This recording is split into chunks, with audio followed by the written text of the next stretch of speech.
Crisis mundial en el capitalismo.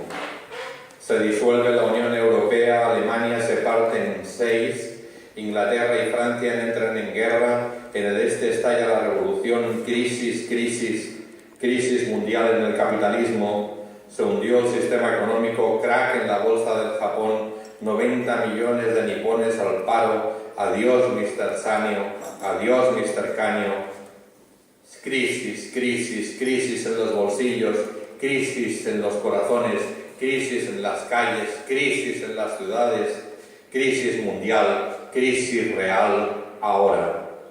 Crisis mundial en el capitalismo, Estados Unidos entra en guerra civil, se acabó la industria de la televisión, en Colombia nace el imperio de la droga, un terremoto destruye el hemisferio sur, crisis mundial en el capitalismo, los árabes acaban con Israel, masas africanas invaden Europa, en China ya no cabe nadie, estallan las centrales nucleares del Japón, crisis en las iglesias, crisis en las democracias, crisis en los sistemas, crisis en los países, crisis mundial, crisis real ahora. Crisis mundial en el capitalismo, nadie tiene trabajo, no hay gasolina, no funciona la televisión, tampoco no hay comida, la gente sale a la calle y empieza a correr, una nube negra en el horizonte, lluvia ácida empieza a caer, crisis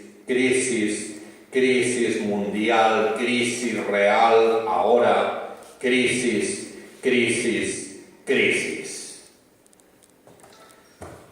Aquest és un poema del Xavier Sabater, que va morir l'any passat.